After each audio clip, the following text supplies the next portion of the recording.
Hello नमस्ते, मेरा नाम डॉक्टर दिव्या है। मैं एक रेटिना सर्जन हूँ।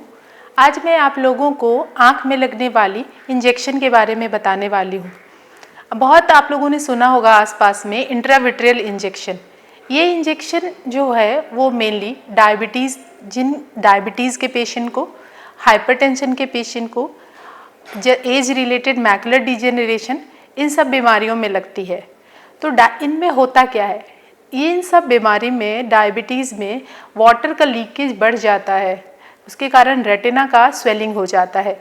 इसके लिए हम इस इंजेक्शन को लगाते हैं सो दैट ये स्वेलिंग जो है धीरे धीरे कम हो जाती है और विजन में इम्प्रूवमेंट देखने को मिलती है।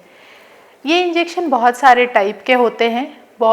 मेनली ये एक एंटी वेजेफ इंजेक्शन होता है और दूसरा स्टेरॉयड इंजेक्शन होता है।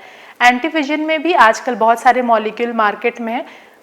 कुछ इंजेक्शन जो होते हैं थोड़े लोअर स्ट्रेंथ के होते हैं, कुछ इंजेक्शन थोड़े हायर स्ट्रेंथ के होते हैं, but overall it is good. ये इंजेक्शन जो होता है कहाँ लगाया जाता है और लगाने के बाद हमें क्या क्या चीज़ों की सावधानियां बरतनी चाहिए, क्या क्या पोस्ट ऑपरेटिव प्रिकॉशंस फॉलो करने चाहिए। तो ये इंजेक्शन हमारे आँख में जो ब्लैक वाला पोर्शन है उससे थोड़ा दूर में वाइट वाले पोर्शन में लगाया जाता है सो दैट ये विट्रियस कैविटी में चला जाए।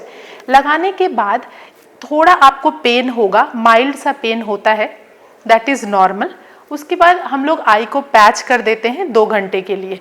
आपको क्या क्या प्रिकॉशन लेना है, 2 घंटे के बाद उसकी पट्टियाँ हटा देनी है, 3 दिन तक सर से नहीं नहाना है, गंदे हाथों से, गंदे कपड़े से आँख को टच नहीं करना है, और कभी कभी एंटीबायोटिक ड्रॉप्स जो कुछ सर्जन प्रेस्क्राइब करते हैं 1 वीक के लिए, वो यूज़ करना है। कब हमें अलार्मिंग साइन क्या होता है, इन केस अगर आपको पेन बहुत ज़्यादा हो रहा हो, बहुत ज़्यादा आई रेड हो गई हो, बहुत ज़्यादा पस जैसा डिस्चार्ज हो रहा हो, तो इमीडिएटली हॉस्पिटल में आएंगे। यूजुअली ये इंजेक्शन बहुत सेफ़ होता है, 99% केसेस में ये सेफ़ होता है, बट 1% केसेस में चांसेस ऑफ इन्फेक्शन रहते हैं। वैसे कंडीशन में इमीडिएटली हॉस्पिटल में आएंगे। Thank you.